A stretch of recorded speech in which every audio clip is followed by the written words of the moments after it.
Hi guys! So today I'm going to be doing two things that I haven't done yet on this channel. I'm first going to tell you about my day yesterday because it was awesome. And included in that I'm going to talk about the things that I did yesterday, and I have a small little haul for you. So as you can obviously tell by the title of this video, I went to see Tuck Everlasting the musical, and I also spent the day in New York City with my mother, and I got to see the Strand. I don't know if I have all of that in the title, but I know it's something of that nature. First things first, I live in Connecticut, so I'm not horribly far from the city. No matter where in Connecticut you are, you're not horribly far. But I'm about 3 hours out, so I had to drive in an hour and then take a train into the city. Then we went and we saw New York. We walked so much. I ended up with 25,000 steps before midnight, and then I did almost another 1,000 steps after midnight before I got home. All in all, it was an amazing day. It was so much fun. Our legs were so sore afterwards, but it was so worth it. The entire reason we went into the city was because Tuck Everlasting by Natalie Babbitt is a great book. I read it when I was a child. I loved it. I saw the movie when I was younger, and that was great too. And then I found out via Goodreads that they were doing a musical for it, which if you read Tuck Everlasting and you put it on Goodreads that you read it, if you go to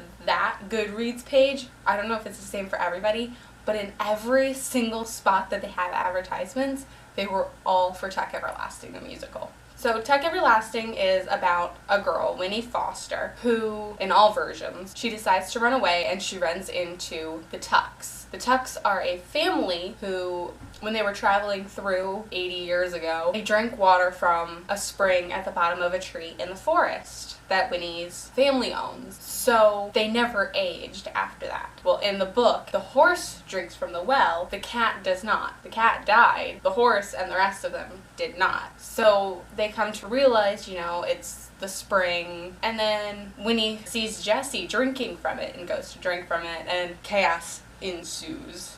So the story's really cute. It's really fun. It's really short, really fast paced because everything happens in the span of 4 days, I think, in the book, from absolute start to absolute finish. And it's just a really good book. So I went to see the musical, and the musical, like everything else, you have to separate the book from the movie, from the musical, because they're all so different. The musical was great, but they changed so much. They changed almost everything except for the basic. Winnie runs away from home. She meets Jessie in the woods. She wants to drink the water. They take her away to help her realize why she can't drink the water. The first thing I did was put it out of my head, anything about the book, because it's straight off you realize that the book is not the same, because in the book she has a father. In the musical, her father passed away. So straight from there you realize this is not going to be the same. Still, I couldn't stop smiling the entire time because it was just so great.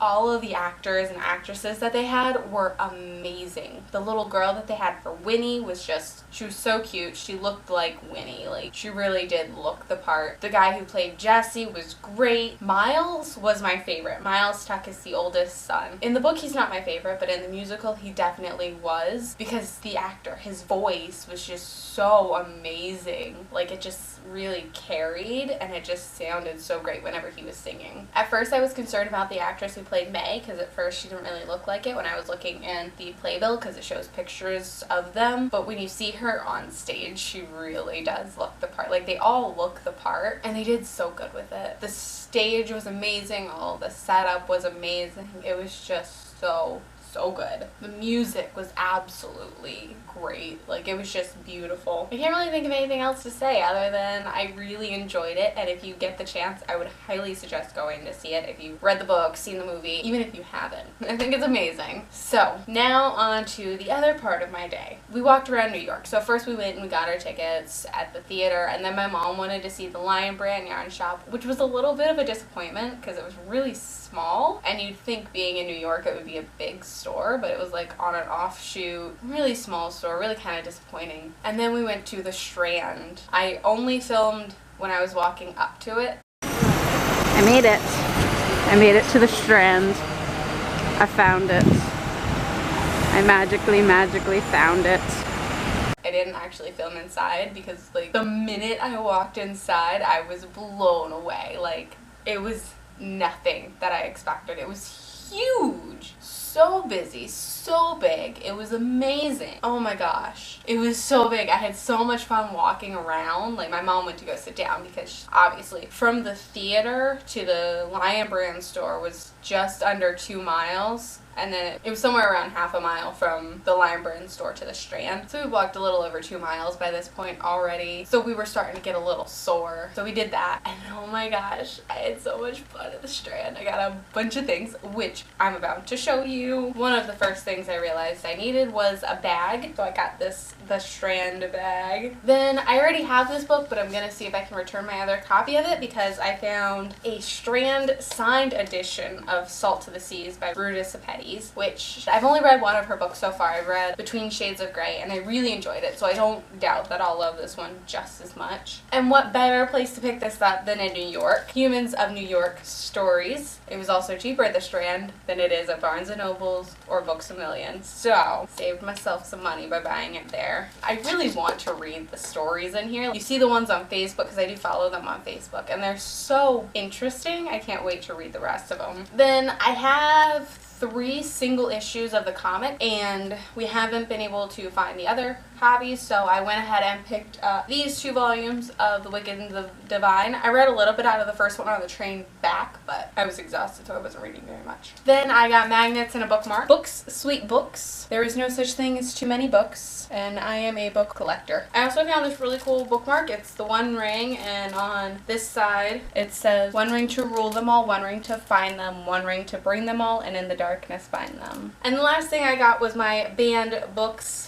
tea mug. All banned books up on there. So I had an extremely fun time at the Strand. My mom went all the way up in the elevator because she was trying to find a place to sit down, and she ended up in the rare books room, which has comfy chairs and was, oh my gosh, huge. After that, we tried to walk back uptown, which we ended up not doing and ended up getting a taxi after we couldn't find anywhere to eat, and we went to Guy's American Kitchen and Bar or something like that. Guy Ferrari's, I think that's how you say his name, his place, which was kind of disappointing because it was really cold in there, and we ordered 2 appetizers, and usually if you order 2 appetizers and they cost that much, like each appetizer costed what a normal meal would cost somewhere else, and they weren't that big. They were good, but they weren't that big, so they were kind of a letdown, and I was freezing. And we were gonna sit there until, like, you know, the show started or something, but I couldn't. So we tried to find a bakery because I really wanted macaroons, and I found 2 bakeries on my phone and neither of them existed. So then we just gave up and went to a bar. We sat in the bar until the show started, but we also went to a Broadway store. My mom got a shot glass, and I got the musical score for Wicked because I've seen a Broadway show before, and that was Wicked. This is the only other thing I've ever seen, and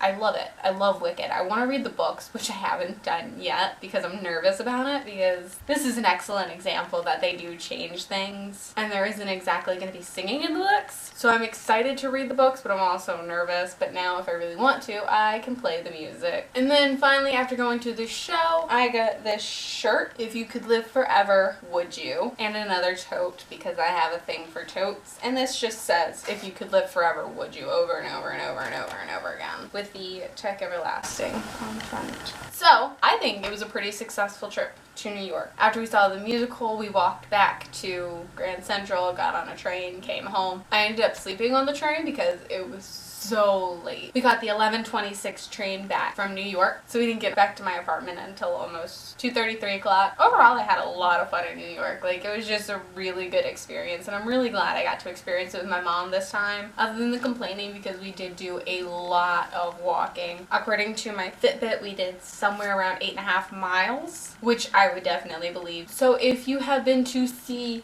Tuck Everlasting the musical, or if you want to go see it, if you've been to the Strand, let me know in the comments below what you thought of all of these things. Thank you for watching. Don't forget to like and subscribe so you can check out my next video. Have a great day and a wonderful week. Bye.